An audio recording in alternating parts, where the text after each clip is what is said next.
Peace. Peace. This is Joshua Law, Mr. PhD. You're just now entering the cipher called Real2reel360. K-Wise. Peace, God. Bring that beat in, kid. Indeed. Peace. Yeah. What's going on, party people? Welcome to the Real2reel360 show. Let's get it in. We do the knowledge and wisdom so you can understand. Real2reel360 shows in full command. We changing the game for how it all was taught. From bondage to freedom to an independent thought. Yo, the show is here to bring about a change for real. To lighten everyone so we all know the deal. 360 degrees is a fact. We created the show to give our love back to our communities so we can know what's going on and give them the support from knowledge to born. So if you're ready to learn, then it's time to go. Sit back and relax and enjoy your show.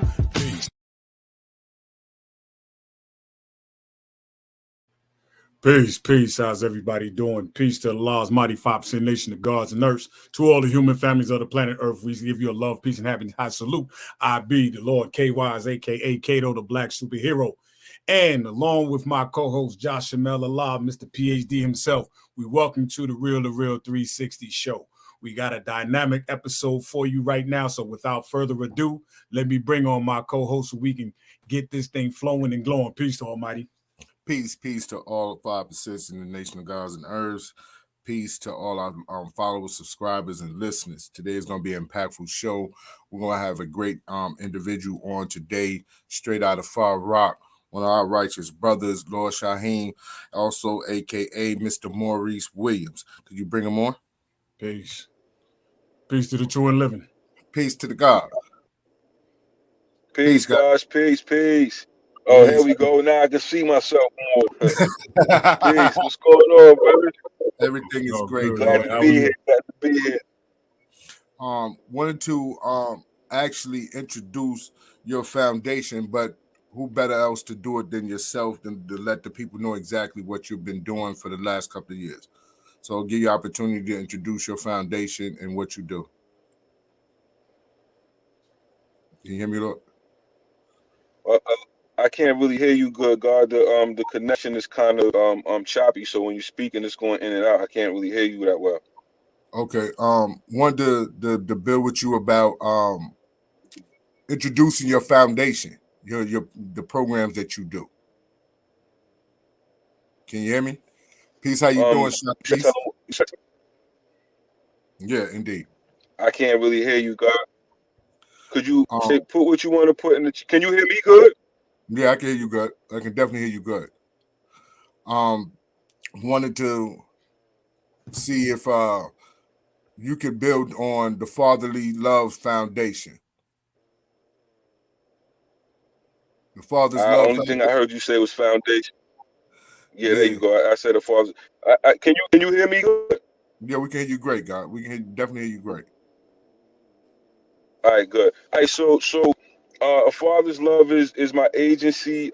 We just do youth development services, starting from inside the prisons, then back out into the streets, and then from the streets back into the prisons.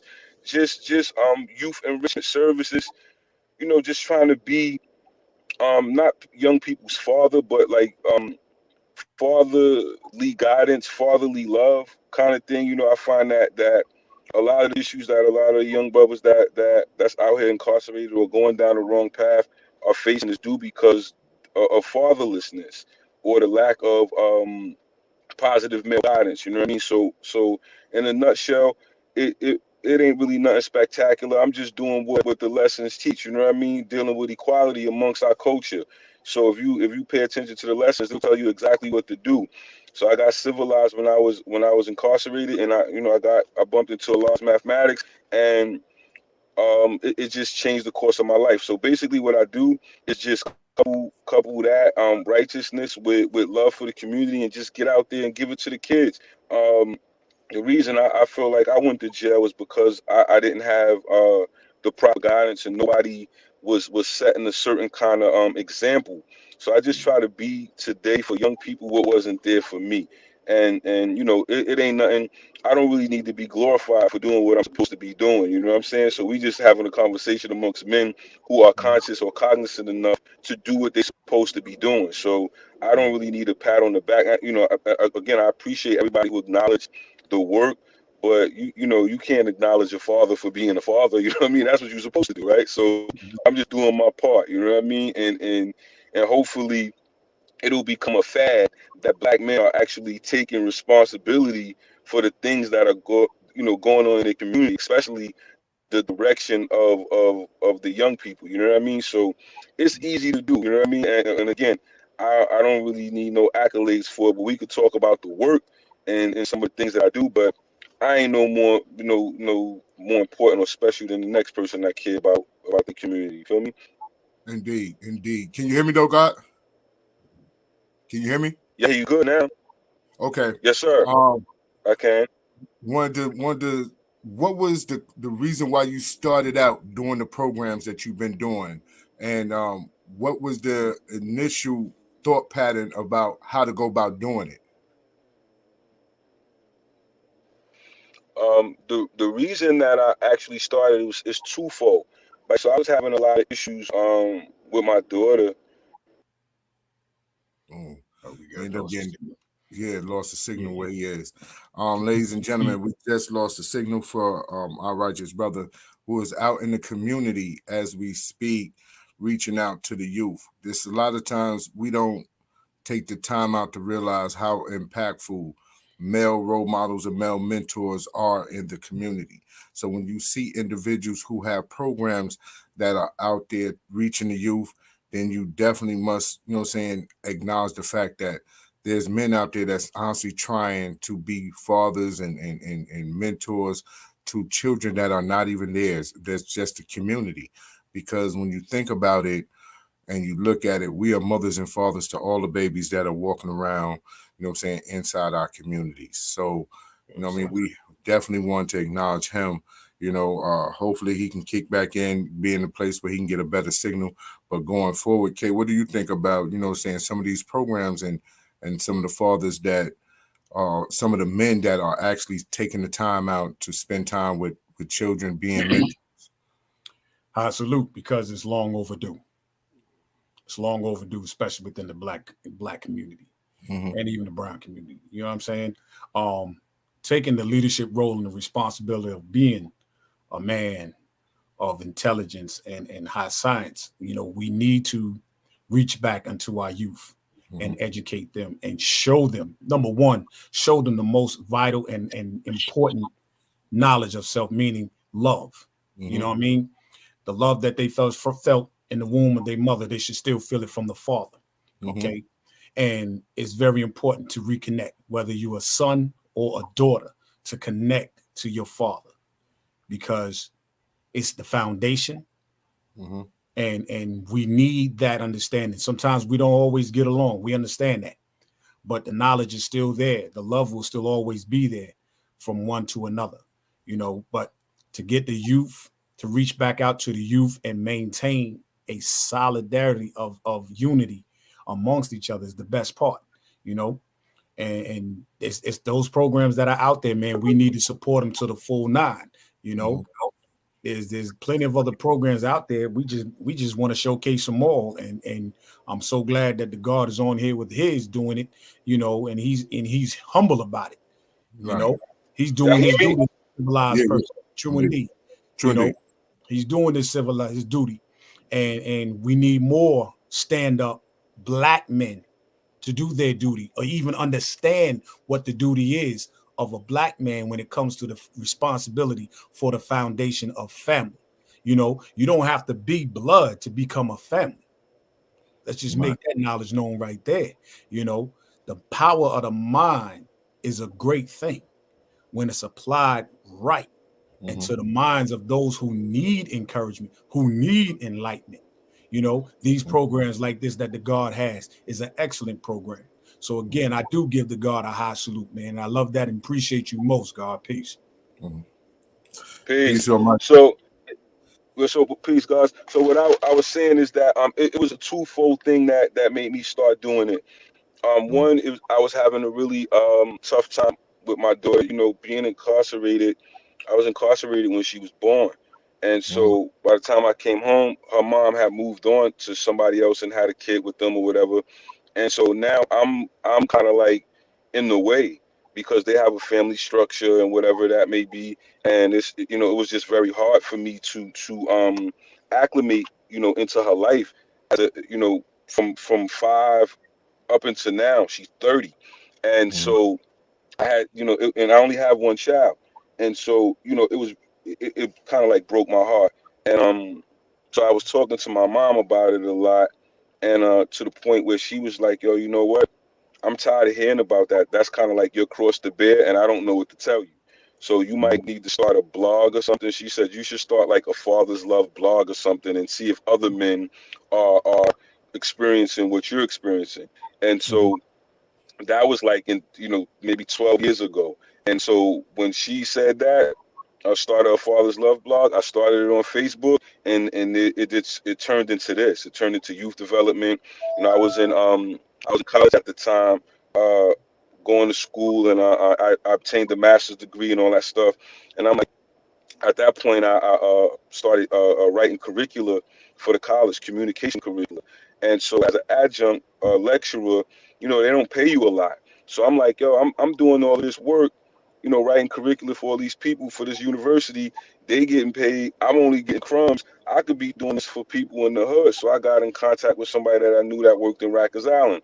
And that turned into me working on writing programs for Rikers Island and writing programs for the juvenile detention centers in New York City.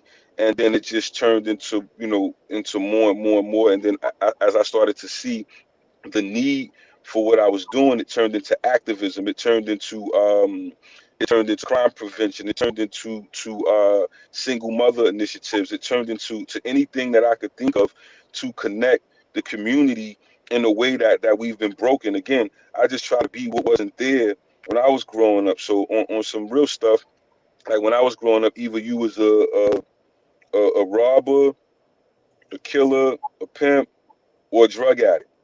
So it wasn't really much or you know, or a drug dealer. So it wasn't really much to choose from. So I chose, you know, something in that realm, and I found that I wasn't good at none of it because everything that I tried to do that wasn't in accordance with being righteous, I always got locked up. So once I went up top and I bumped into the God Messiah, you know, all of my homies, everybody that was locked up at the time from my hood, we were all in green. And it was, you know, everybody was there before me. I was 17 when I got up there, so everybody was there before me. And when I got there, you know, the God Messiah, he knew all of he was from Long Island, and he knew all of the, you know, young homies from my hood or whatever. And he said to me one day, he was like, yo, you're not like your friends. You're not like them. You're different. And he started giving me knowledge, the message to the black man, ISIS papers, you know, the lessons, the 12 jewels, the alphabet, and those things. And I started to become civilized, and all of those layers of ignorance started to disappear once I started to learn about the black diaspora. And once that happened, it turned me into a different person. So that is you know, coupled with why it was destined, bro. You know what I mean? It was destined. It was my destiny to be the person that I am. Because even though when I was outside doing what I was doing, it didn't feel right in my body. And I knew it was wrong. And I'm just thankful that I didn't get killed in the street, or I didn't kill anyone to find out who I am 25 to life later. You know what I mean? So it only took me one bit. I had a 3 to 9. I did 6 out of that, 5 straight, and then a parole violation. And that was enough for me to know that I'm not supposed to be here. This is not what I'm supposed to be doing, and I got a bigger calling.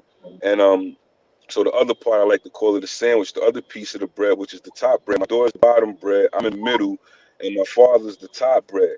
So I got a book out called Bastard from Prison to the Professor. I'm gonna do a shameless plug right now. You can order my book, Bastard from Prison to the Professor, on my website, fatherslove54.com. That's fatherslove54.com. Go ahead and order that book and let my joint be a bestseller. You feel me? So I call it bastard because, you know, I grew up without a dad. He came around when I was 18, but it was already too late. I had been influenced by the streets and all that stuff. So he started coming to see me when I got incarcerated, and he's been around ever since I was 18. You know, I'm culture born now. Let people figure that out. I'm culture born now. So he's been around longer than he was absent. But during those times where it was important that he be there, the 13 to 14 and 15 to 16, he missed those times, and those were the times where I was developing my criminal activity, right? So the other reason that a father's love is a thing is because I didn't have it as a young person. So I'm unable to give it to my daughter because she won't accept it, and I was unable to receive it from my father. So I'm stuck in the middle of that sandwich of father's love, right? So if my mother didn't give me that concept, I would have probably lost my mind or still been in the streets going crazy because I didn't have nowhere to invest that negative energy, right? So I learned that in jail, how to turn frustration and anger into something positive. So what I do now is that if I start a positive mission, I go hard with it. It like my life depends on it. So if I say I'm gonna do something, or if I start something, I'm not going to stop until I finish it because it's connected to my path. You know what I mean? So it's connected to my sanity. Anything I start, I gotta finish. So a father's love really derives from pain, bro.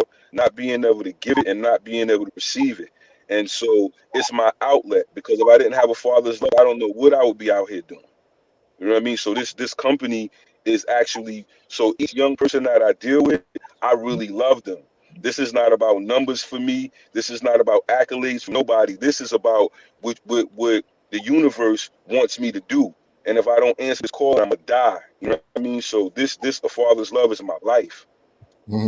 So that's basically what it is. It's a seed that was put in me that is flourishing, and we're getting to witness it. But it's from a righteous place. It's not, you know what I mean? It's not about anything other than just loving on our people, bro. I was going to ask you about being in a situation where you being a parent incarcerated and how you actually was able to re-engage with your daughter, and have you seen other individuals who were successful in re-engaging with their children since they've been home? Um, say that one more time, God. Um, I know that when you're incarcerated, a lot of times away from your children, trying to readjust hmm and come back into your children's lives is difficult. What are some of the things that individuals can do to re-engage into their children's life and Okay, okay. reestablish that relationship? But what I would say, like honestly, I have been unsuccessful in that, so I might not be the right person to ask that question. You know what I mean? But I would tell you, that I could tell you what I think that I did wrong. That would probably help a person, to not make the same mistakes that I made in regards to a certain thing. Like you can't just assume that that your kid is going to feel have an innate connection towards you just because you're a parent or you're their father, that they're gonna automatically love you and just embrace you, because you don't know what they've been told about you. And so the thing that the I would think to do is to move slow, and because it's very painful. I mean, to get rejected by your seed, and it could do some real damage, right? So the thing that I would suggest, or that I would have did, was just fall back and let them come to you. That's the best thing to do. You gotta like you gotta kind of like set a trap, not a negative trap, but you gotta leave pieces of love and sprinkle it in a certain way, but don't go, let them know that you're there, and the love is there for them, but don't go full steam ahead until you understand who that kid is and what their personality type is, especially if you have like millennial children. Like the children of today are completely different from how we were raised. So although I had a criminal mindset and I was doing things that wasn't right, I knew that it was a spiritual crime, and it was just a crime to disrespect my mom. or any elder. And even though my father wasn't there when I was a kid, I've never disrespected him. I respect him and I appreciate him for me coming out his loins. So if he's never done anything correct, the best thing he ever did was have me. So my respect and my honor for him is there. Today, these young people don't have that. So you need to proceed with caution in order to protect your sanity and your spirit or whatever it is that keeps you going.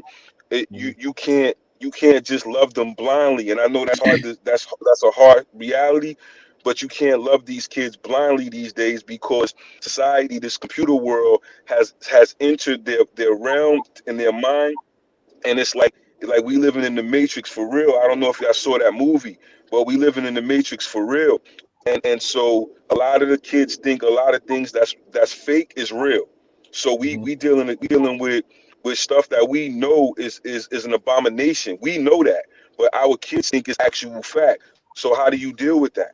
You know what I mean? So that's something that I'm still working on now, and it's very difficult. And I'm not considered I was considered a youth development specialist. Now I am a youth development expert. Right, I'm an expert in this field according to certain agencies.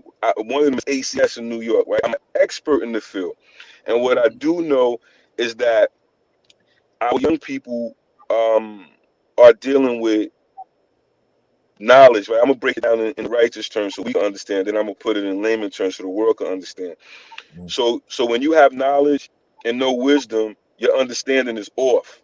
Right, you can't have wisdom. You can't have understanding without wisdom. Right, Right. so our kids got a bunch of knowledge because the computer gives them mad knowledge, but wisdom comes with experience. So that makes you understand what you know.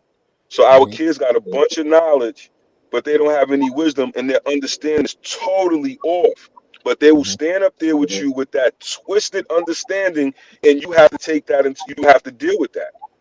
So that's why our culture is broken because our children have no solid understanding, which makes the culture broke, which is why we have no power. We dealing with no equality, and God is just running around here aimless. Like all I tell them, I had lessons in the jails, bro. They got me out of there.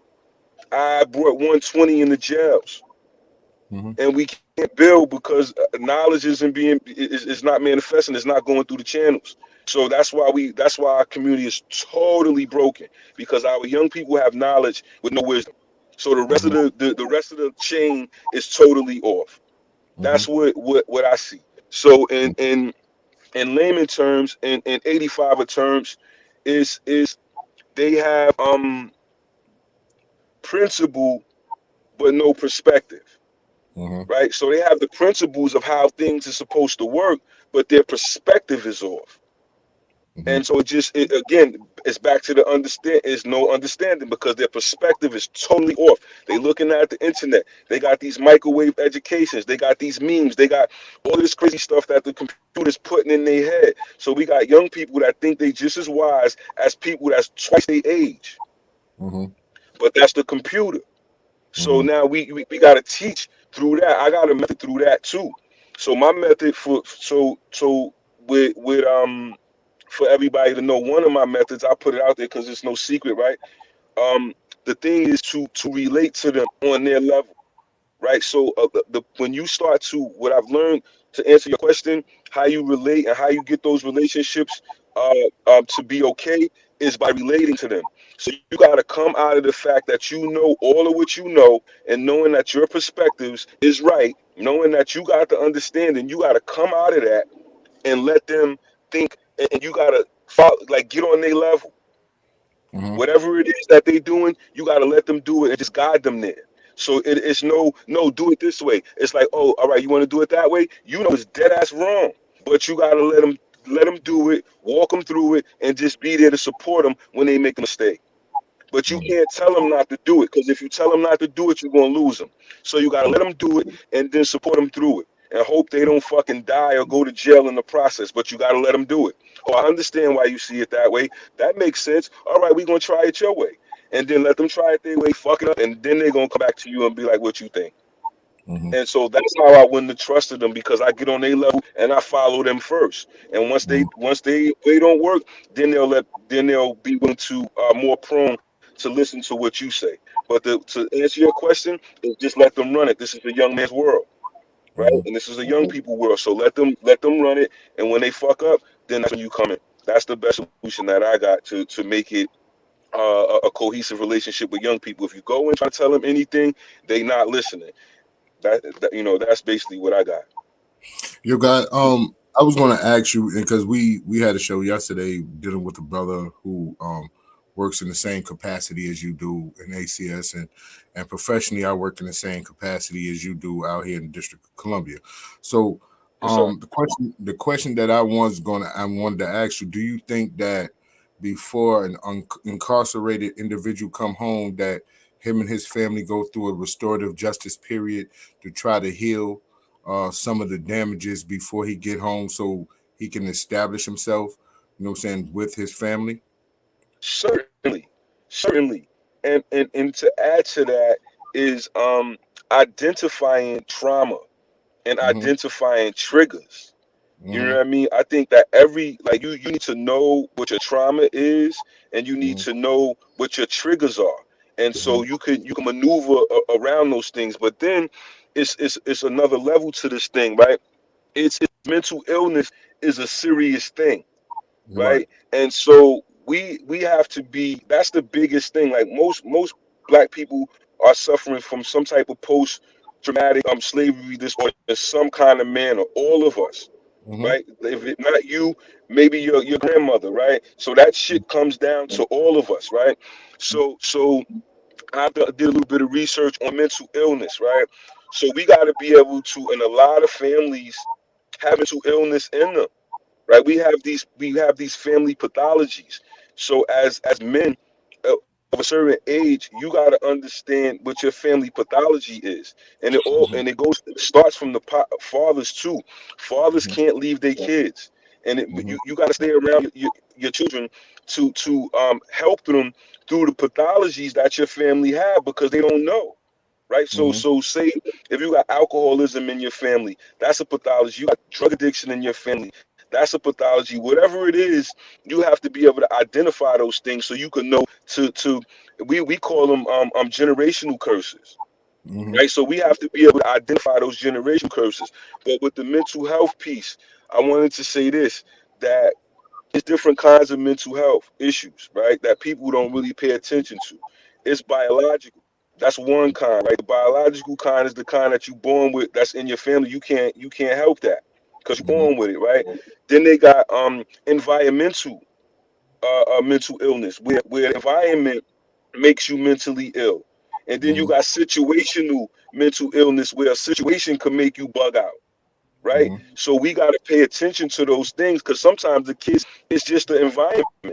So when they talking about kids got ADD and all these different situations, whatever, and they want to put them on medication, it's not. It doesn't necessarily have to be biological. It could be environmental. What's going on in their home? What's going on in their neighborhoods?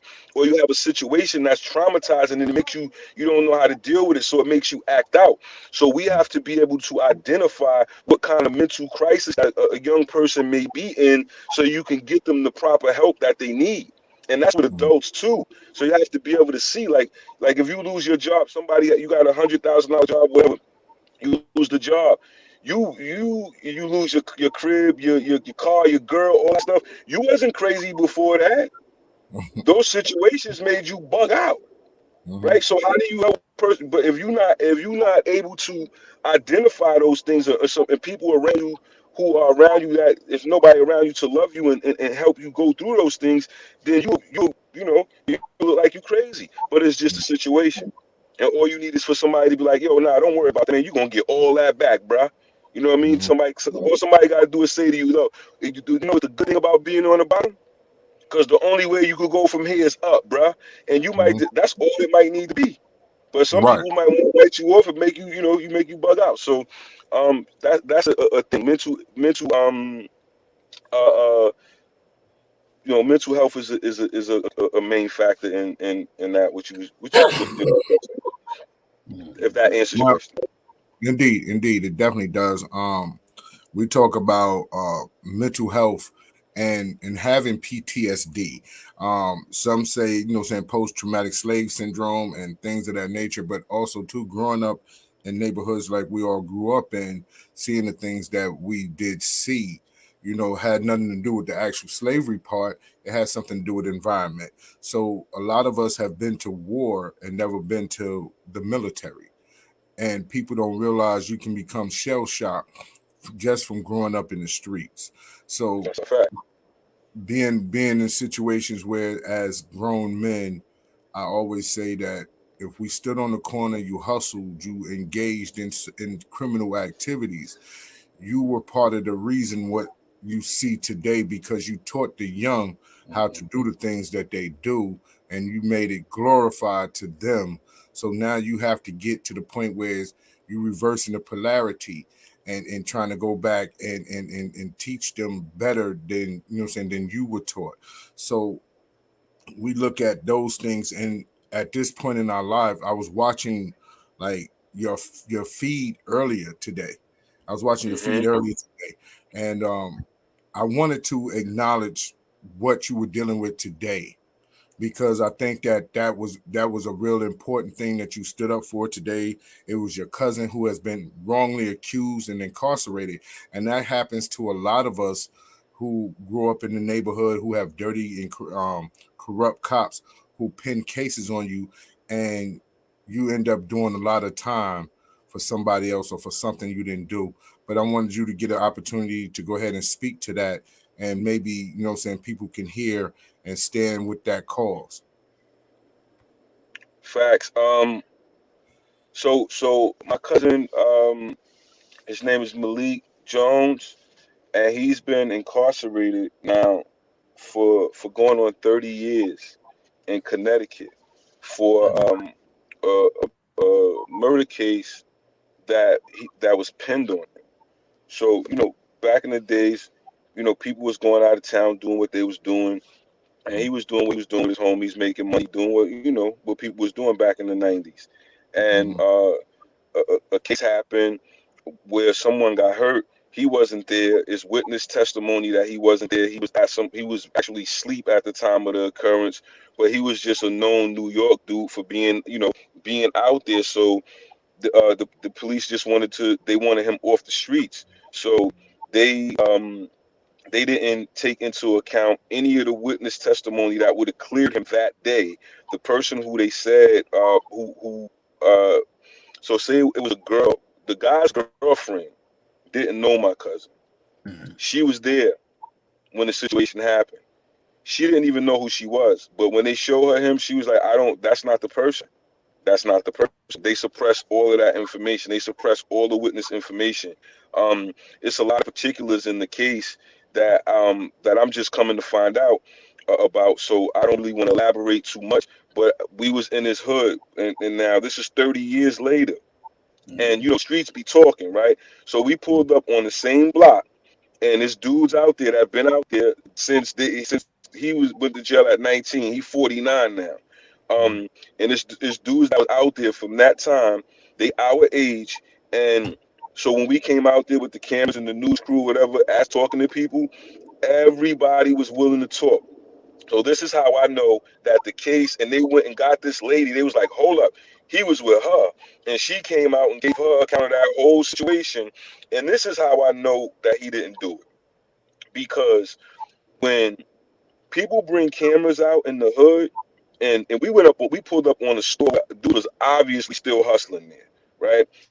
And when we started talking about Natural, his name's Malik Jones, but they call him Natural. He been, he the big Yeah. homie now, and everybody wanted to talk, and the streets was talking. I never been to Connecticut a day in my life, and them people talking to me like, "Yo, he ain't do that." Everybody knows what really happened, right? So in Connecticut, it's a Commonwealth state like Nassau. If you know about Nassau County, you Of get course. locked up in Nassau County. They doing what they want to do to you, and Mhm. so that's what they did to him.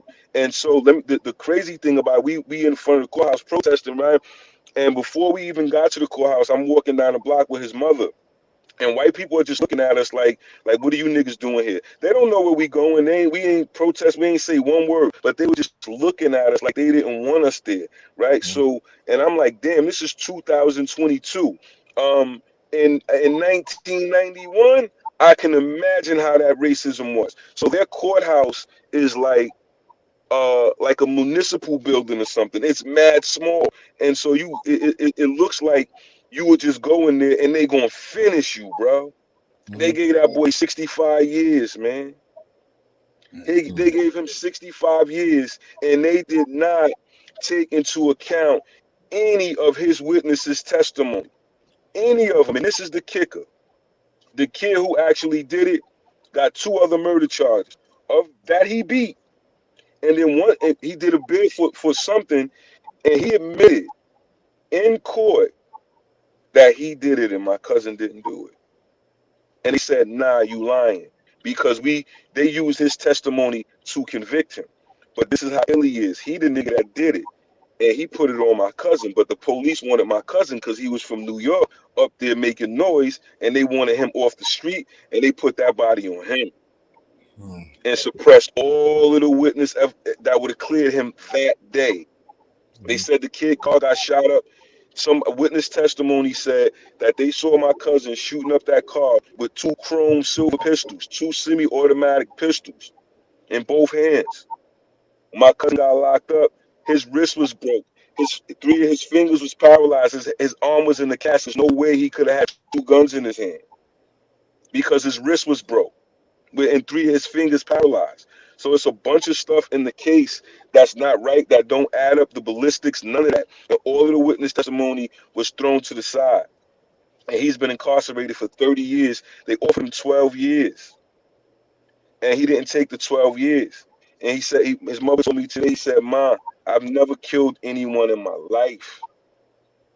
And he said to his mother, she said to me today, she said, Maurice, if my son told me that if he would have did that, and he was dead to right, and they was only offering him 12 years, he would have jumped on that shit. Now, how many of us on this call right now, if you would have caught a body and you know that you did that shit and they offer you 12 years, you ain't taking that 12? Yeah. Or you gonna go to try to either 65 or 12, and you know you did it. I'm Right. taking the 12, man. I'm taking the They 12. already had like 3 in before they offered them the 12. I'm taking the 12. Right. He said, Ma, I couldn't. He said, I could not stand up there and say I did something that I didn't do, because what the fuck am I saying? I wasn't there. Mm-hmm. Right? I know him. I know him well.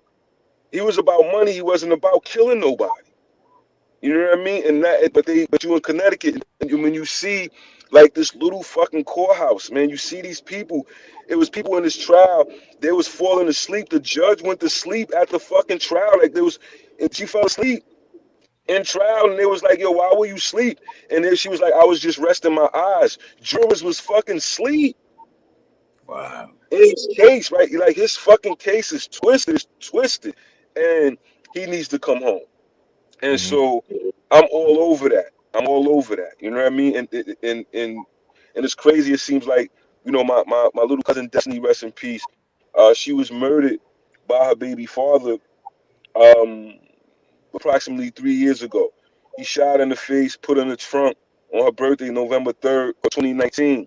We didn't find her body until like March or April of 2020. Badly decomposed, twisted. Um, I I I was doing the same thing outside with the bullhorn at his building. At the DA office, like, listen, y'all gonna get this nigga. Either y'all gonna get him. I'm not gonna hurt nobody. So I have to go that route. So I put as much pressure as I can on law enforcement, his family, where that nigga at. They found him, brought him to justice, and his ass is locked up right now. So it seems like, again, I'm only doing stuff for my culture. I ain't asked to be put in these positions, but I feel it in my heart. And if I feel it in my heart and my spirit, I'm going to get my people. I'm getting justice for my people, right? And that's how I feel about young people, especially in Far Rockaway. I'm like, y'all gonna stop killing each other, bro. We gonna stop that shit, right? I was with my cousin's mom today. I was with Malik. They call him Natural. He the God too. I was with his mom, and she's 70 years old, and she's not doing well. So I drove her from New York. Like, she want to see her son before she leave here, right? Listen, her son needs some streets. He been locked up for 30 years. So as we took the ride like an hour and a half, and she's telling me about the history of Far Rockaway. And my Mm-hmm. family's been in Far Rockaway before projects was built, before it was an Edgemere, before it was a rep firm, before it was an OV, before it was a 40s. My family was out there, Mm-hmm. right? So, and she was like, it's overpopulated now, but it was always love. Everybody knew everybody, and it wasn't no killing like this. And so it's a thing, like, that shit is in me. And we got all of these people coming to Far Rockaway who are not from there, profiting off the land. And while the natives are out there fucking starving, bro. We don't Mm-hmm. own shit. All these companies are being built. They're not even hiring people from Far Rockaway. The shit crazy. And that shit is bothering me in my spirit. Right? So it's something for me to fight for. I'm fighting for the equity of my brothers and sisters in Far Rockaway, and everybody that's connected to me that has undergone any type of injustice. I'm all over that shit. And so that's what you saw today. Indeed, and it was powerful for me to watch it, to really witness um, some of these experiences that you're documenting, because we all know individuals from back in the days who dealt with crooked cops. You know what I'm saying? Who would throw cases on you, and have siblings or cousins or friends who went up north and went to jail, went to prison, and are still sitting there because of cases that they didn't do, and they refuse to acknowledge the fact that they did it because they didn't do it. So we have to stand up, you know what I'm saying, as a community, and speak out. They have There's a lot of things that go inside the prison system where individuals are being killed by the COs. You know what I'm saying? Being hung, being beat, you know what I'm saying, caused to be beat up and things like that. So we have to always be mindful that we have to support our family in every aspect. But when it comes down to Far Rockaway, you recently organized a truce between the Bloods and Crips in Far Rockaway. And I take a salute, you Yes, know, sir. to you for that. Can you speak to that? Yes, sir. So the Far Rock Peace Treaty was founded by Eric E. Trubb Scarborough. He's a former Bloods enforcer, and so he put that out like one day, like, we need to have a peace treaty in Far Rockaway. And I saw it, and I just latched onto it. I knew him. I watched him grow up. One of his brothers, older brother, is a comrade of mine, and I just jumped on it and gave it wheels. He spoke it, and I just gave it wheels because I know how to do certain things, Mhm. and it just turned into that. So he blood. He was blood. He might still be, but he ain't active in that way.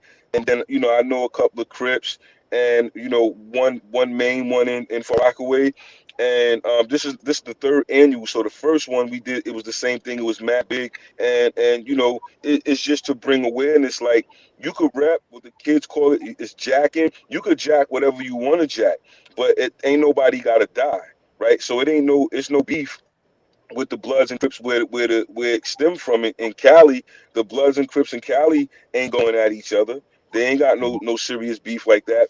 And then the thing is, a lot of young people are coming into gangs, and which I respect the gang culture. You know what I mean? Because it's a form of family. So a lot of young people who don't have family and certain kinds of supports, they lean on gangs for certain support. And we can't be mad at that, especially when fathers are out here dropping the ball, right? So the kids are gonna go where the love is, and if the love is in the gang, then that's where it is. But what I tell them is this: make sure your big homie won't have you do something that he won't have his own children doing, right? Mhm. And then also is letting them know where it derived from and what it's about. Again, blood, brotherly love, override oppression diplomatically, crip, community revolution and progress. Those are positive things. Those aren't things that they have been grossly distorted in these times, but those are things that's supposed to unify us and not break us apart. Like, I was incarcerated when the first blood set hit New York City.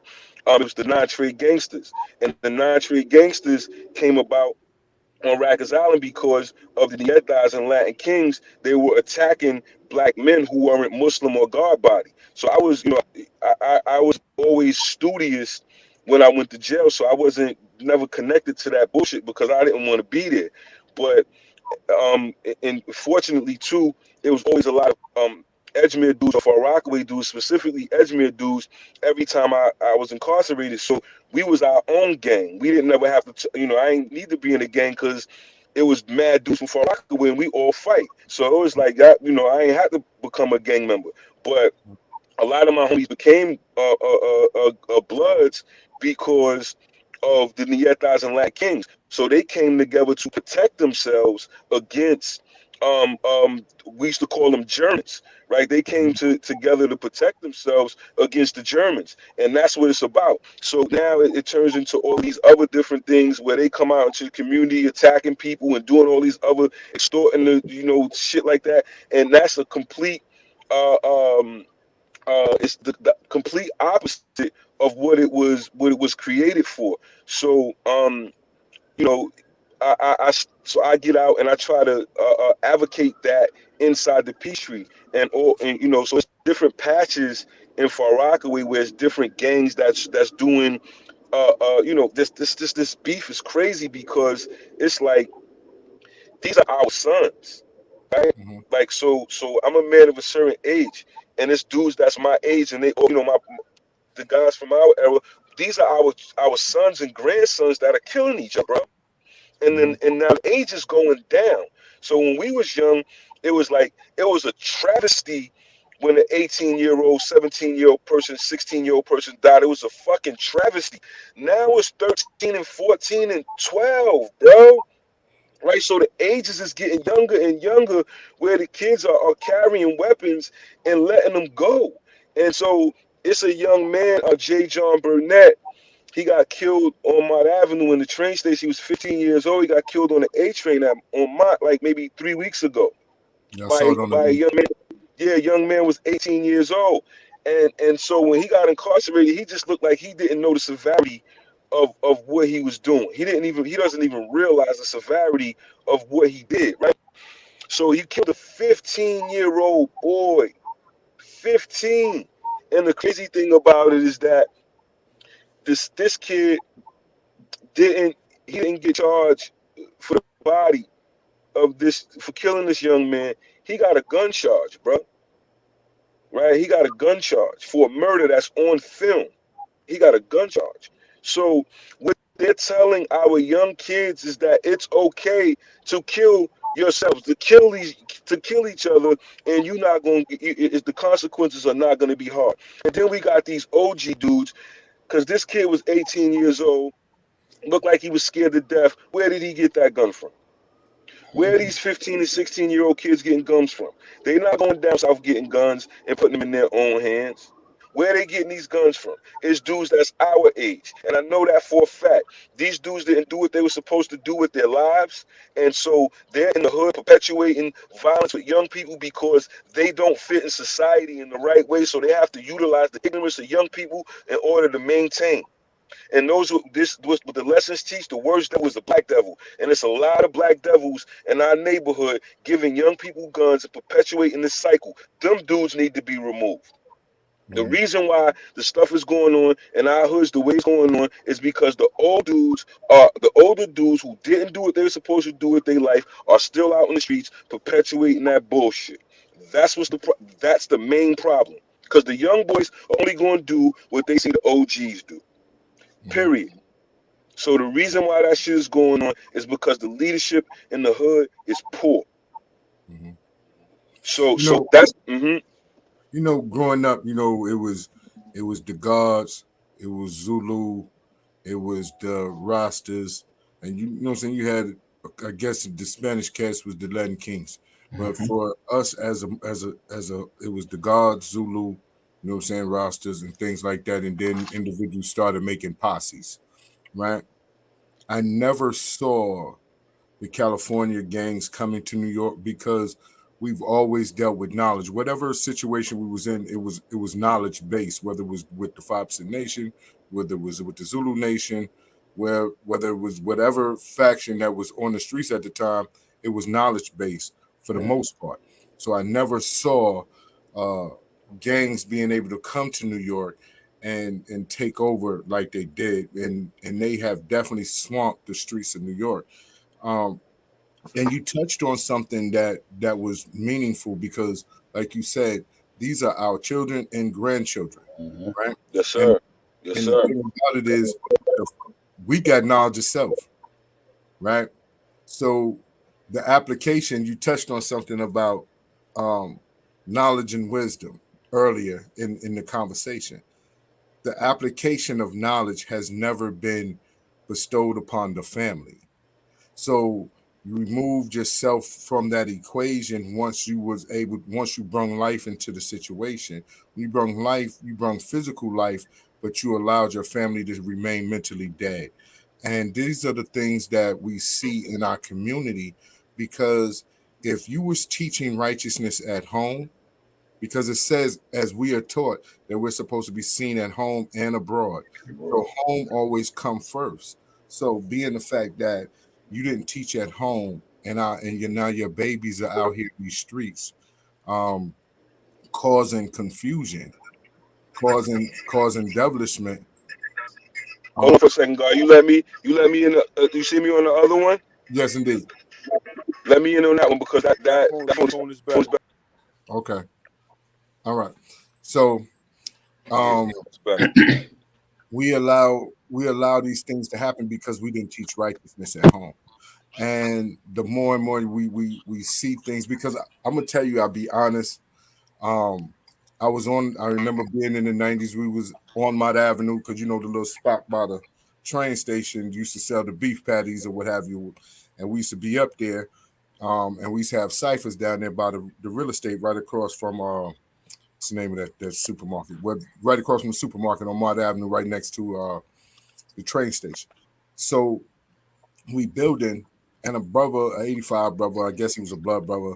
He walked up to the guard and he was like, "Yo, I'll eat your food." I'm thinking he hungry. You know what I'm saying? Not knowing he was talking about cutting the brother's face open. That was the first time I ever had an experience with gangs in New York, and it threw me off because I was never expecting to hear any type of negativity in New York. And we used to be able to go places freely, even though, you know what I'm saying, we jump on the A train, jump on 32, jump on the 31, travel however you want to travel. It's not like that now. And it's because of individuals have limited themselves in a situation where they wanted the 6 million square miles of useful land instead of the 23 million square miles of useful land. So like I said, we salute you because of the fact that you're out there in the trenches with these young men. You're out there, and majority of men who are out with children, they're either coaching AAU basketball or AAU football, but not too many are actually out there working programs to help save their lives. So that was one of the reasons why I wanted to bring you on, because I acknowledged the fact that it had nothing to do with athletics. It had nothing to do with anything else. It's all about the mind, baby. It's all about the mind and bringing the things that you were doing. When I saw that you was out there today, when I see a lot of your posts and a lot of the things that you're doing in the community, a lot of times we might not be able to restore the damage that we created, but we're in the process of doing so. And I wanted to let you know that and acknowledge the fact to show you that it's being seen. You understand me? It's being seen. Your work is being seen. And we appreciate brothers like yourself who actually take the time to get back into the community and not just teach a brother how to throw a football, but teach a brother how to navigate in life, because that is what is actually needed. Well, and that I appreciate that more than you know, bro, because it's not easy, and a lot of people don't. Just those words right there give me enough energy to keep on doing it. You know what I mean? As long as my brothers see me and know that I'm doing it for us, that's all I need. You know what I mean? So I really, really do appreciate that, the acknowledgement, and it's been a pleasure. This is probably one of the best interviews that I've done thus far, because I'm talking to my brothers and I'm able to speak from my heart. You know what I mean? In a way that just gives me a release, because it's not easy, bro. It's not easy. I get a lot of pushback. I get people in my family telling me like, who are you to be doing that, and what makes you think you need to be? And again, the relationship I got with my daughter isn't right, and she tried to tell me like, if I don't say you're a good father, you're not a good father, and it's a whole bunch of psychological and spiritual warfare that I experienced from people that's supposed to be loving me, bro. And if I didn't have conversations like this, I would become it threatens to make me unenthused, or it threatens to make me stop, because sometimes I feel like it's like, damn, I'm loving on people that don't love themselves, or I'm loving on people who don't love me back. But a young lady told me something a couple of days ago that made me, that was ill. She was like, I don't know, everybody, we 5%ers and we know that language, but to me, 120 is only a third of the circle, right? So when you get the other 240, then you got a complete 360, right? And so in that 360, it leads you to into a spiritual being that we can't fathom, right? So i.e. God, right?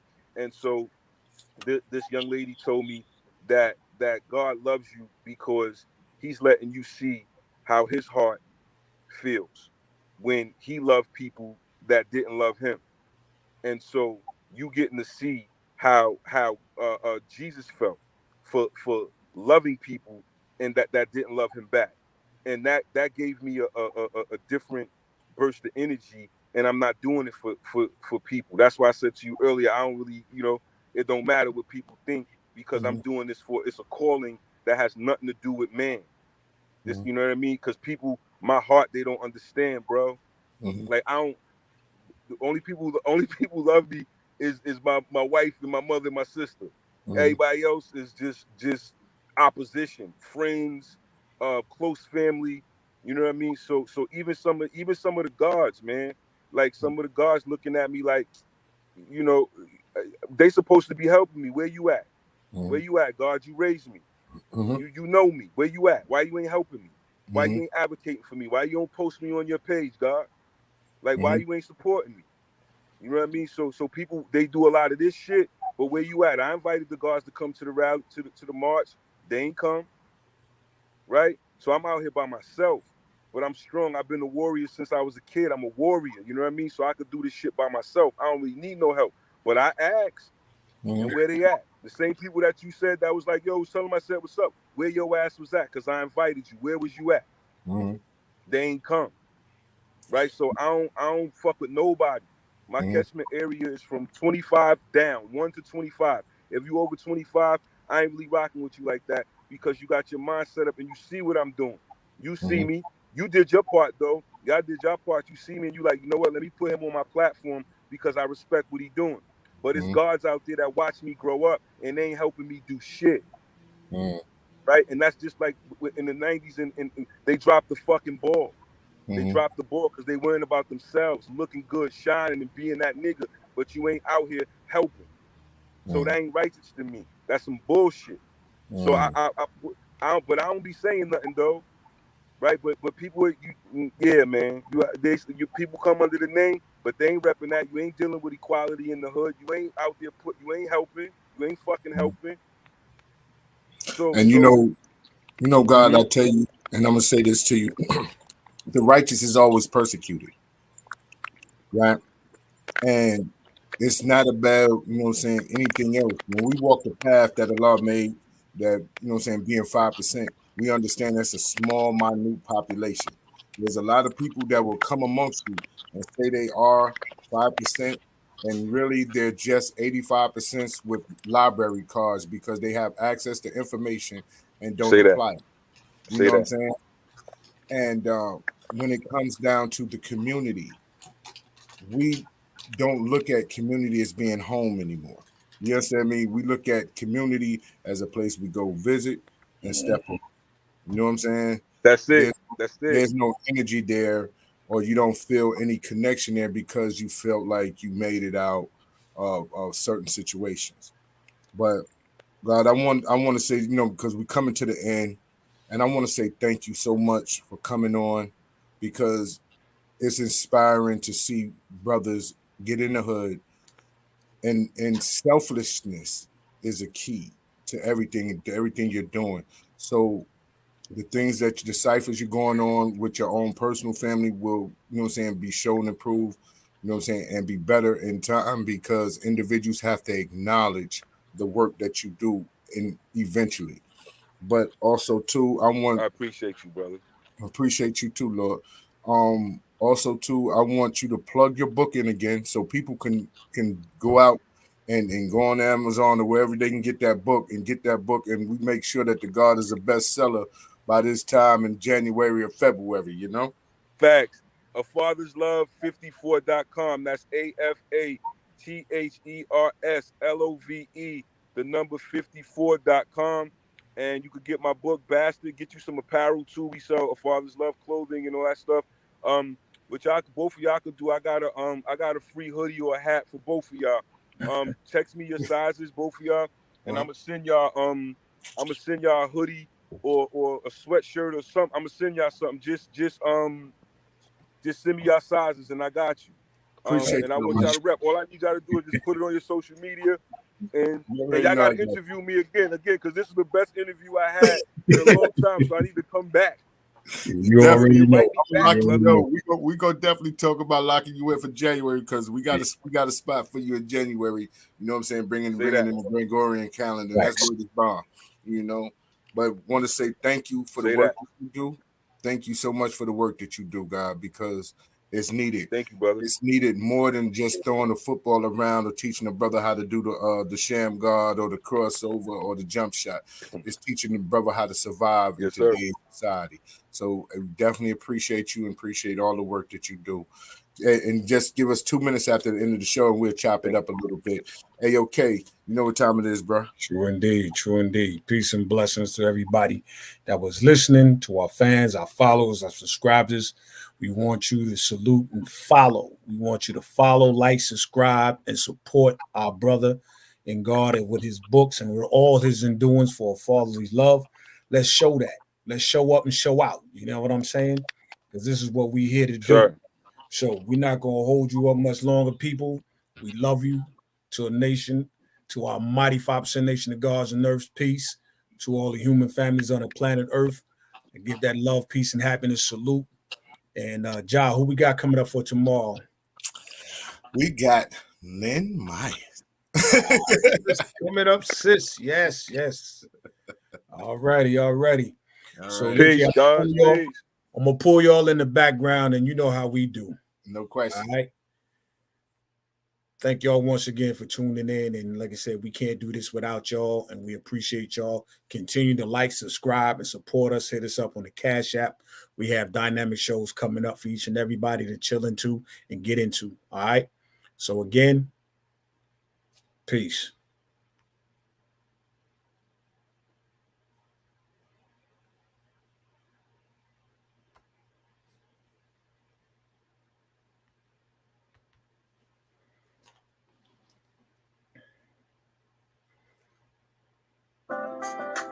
Yo, ladies and gentlemen, we're starting to come to the end of the show. Right now, I want to take the time out and thank our guests for coming on. Also, too, I want to make sure that y'all listening and subscribing, and tell a friend and keep sharing, because we're going to keep bringing y'all the real content. You know what I mean? So, DJ KY, my brother, take us up out of here, son. Peace. I want to give a big shout out to the nation of God's earth, to all the human families on the planet Earth. I say peace. But you are subscribers, those who continue to watch and listen to the show each and every time we come on. I give a big shout out to love, peace, and happiness. To be the man, woman, and child of the human first. It's time for us to disperse. We bring the best, not the worst. We thank you once again for tuning in to the Real 360. We bring a friend to hit that like and subscribe, so we continue to grow to bring more knowledge and wisdom to you. Upon our show, you make it possible for us to do what we do. Now it's time I end it just the way I bring it.